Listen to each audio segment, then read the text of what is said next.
An army that doesn't wear the official uniform of the state, but possesses a power that surpasses any army. An army born in the shadows to become the most terrifying force in modern human history. This is the story of the German SS.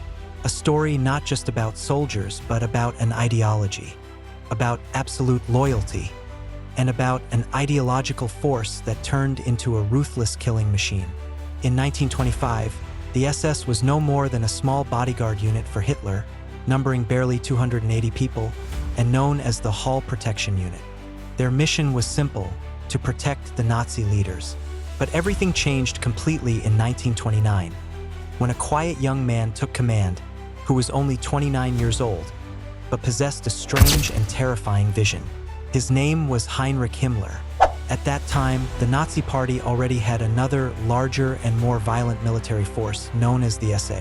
This force sometimes ignored Hitler's orders. But Himmler was planning something else entirely. What he did in the next few years was shocking even to Hitler's closest allies. Himmler realized that power would only come by eliminating rivals.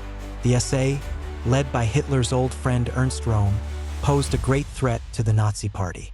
On the night of June 30th, 1934, known as the Night of the Long Knives, Hitler and Himmler unleashed the SS to carry out a bloody liquidation.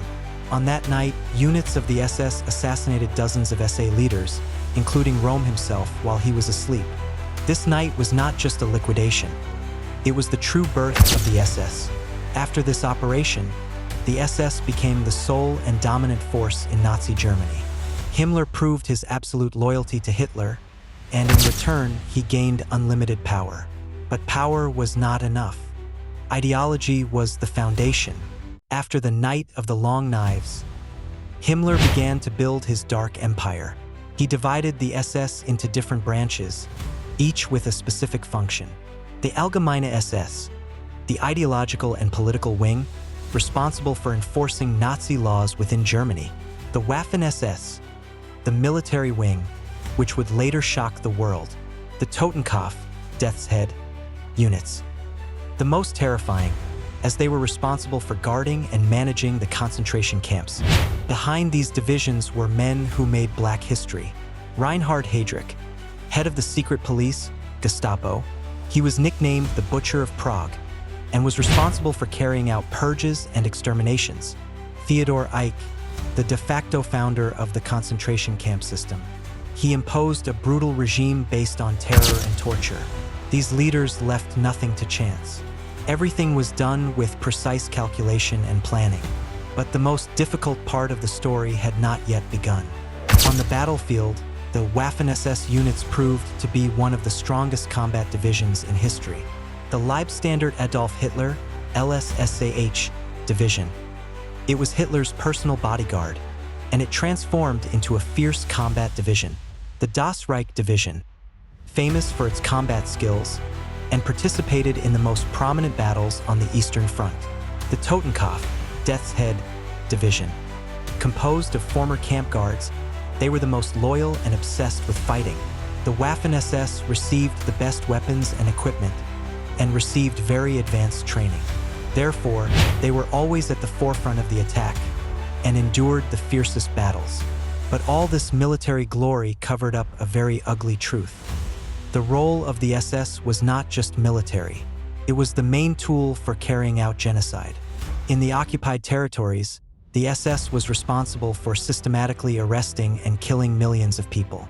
Here, Theodor Eicke was the commander of the Totenkopf units responsible for managing the death camps, such as Auschwitz. And here, other figures appeared, such as Dr. Joseph Mengele, who conducted inhuman medical experiments on the detainees.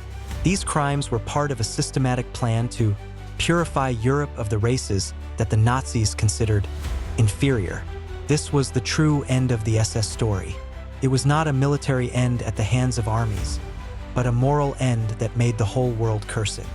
With the defeat of Germany, the fate of the SS turned from absolute power to a resounding fall. In the Nuremberg trials, it was officially declared a criminal organization, the first time in history that an entire organization was condemned. Some of its leaders committed suicide, such as Himmler, who swallowed a cyanide pill after his capture. and others, like Heydrich, were assassinated by the resistance before the end of the war. And so, the story of absolute power ended. What do you think? Do you believe that history can prevent such tragedies from being repeated? Share your opinion in the comments, and don't forget to like the video and subscribe to the channel for more untold historical stories.